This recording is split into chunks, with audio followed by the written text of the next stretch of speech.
Hi folks, Job Lot Comics here having a look at an old Peter Parker the Spectacular Spider-Man. It's another one. This is issue number 60 and it's a special double-sized issue. Do you know why? Because it's brilliant, that's why. And you know how sometimes artists later in the year sort of lose their mojo and it get awful sloppy, right? Well, look at the Spider-Man cover. Right, this is Frank Miller. I would imagine really early Frank Miller artwork. Look at that cover. Oh my gosh. It's so good. Somebody's sending me an email. So yeah, look at that. Now that looks like, see if you look at the background and the cityscape, yeah, that could be Daredevil. But it's not Daredevil, it's Spider-Man. So what does Frank do? He makes Spider-Man really look like Spider-Man. Look at that. Isn't that an incredible Frank Miller Spider-Man? There's great hatching, great shadow. Look at the light coming up from the bottom of the city, illuminating Spider-Man, and the buildings. Just, you know, oh, I just love everything about this. What's the comic like? Well, let me show you. It's Beatlemania. Who's on duty? Roger Stern, Ed Harrigan, Jim Mooney. Yeah, and this is a special 60th issue. I don't know why 60th issue is so special, but it's double-sized, so you get this great old-fashioned Spider-Man versus the Beetle story. It looks like the new Spider-Man movie's taking a leaf out of a lot of these old books where, you know, they're throwing a lot of villains at Spider-Man with like goofy animal-based type things, and, you know, concentrating on the fact that, you know, Peter Parker is usually a pretty, you know, he's kind of hard done to. He always has been. It'll only get worse in the Bronze Age for him. He does have the weight of the world on his shoulders, and this era here, you know, you can kind of see that this is the Spider-Man that a lot of people sort of know and love. Is that the Gibbon? Oh, what you done to the Gibbon? Who remembers the Gibbon? Amazing Spider-Man 111, I think. Do you remember the Gibbon? Nobody remembers the Gibbon. Do you know why? Because he's goofy.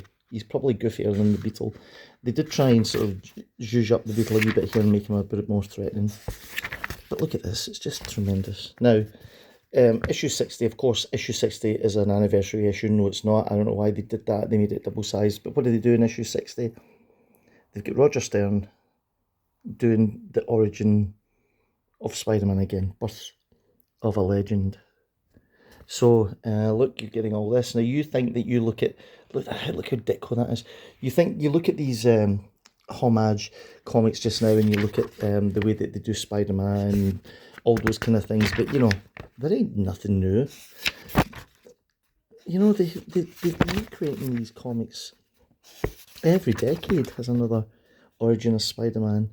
And look at these homage page panels taken straight from the Lee and Ditko stuff, yeah. I mean, it's terrific. It is very terrific. And then, of course, we get that moment there. That moment there. These are all straight swipes. This here's a little new because, you know, we could get the funeral. You know, we never really got the funeral back in the Amazing Fantasy story. But there you go. Why is this an anniversary? Nobody knows. Why is it double-sized? Nobody knows. Why is it special? I don't know. Why did Frank Miller do the cover? Nobody knows. I ain't got no idea. Who cares? Imagine picking this up and getting it as part of the regular run of Peter Parker, Spectacular Spider-Man, seeing that Frank Miller cover, then opening it up and seeing the legend retold. Absolutely phenomenal. You can buy this book for about $5. Go and grab it, especially if you're a Frank Miller fan, early Frank Miller fan. If you haven't subscribed to this channel yet, hey, what's stopping you? Subscribe to the channel, try to get to 1,000. A lot of you have already subscribed, so I'm up at like 575 or something, which is pretty good. It means I'm more than halfway there to 1,000. So if you've watched this, even if you don't like it, hey, do a guy a favour. You don't need to watch another video. Hit the subscribe button anyway. You don't need to hit the notification one if you don't want to. Leave a comment saying, hey, I've not a clue. You're talking about why should I subscribe? And I'll say, subscribe just to help a guy out. When was the last time you helped somebody out by doing absolutely nothing? So anyway, thanks for watching, you lot. Take care. Look at that cover one more time. See you tomorrow.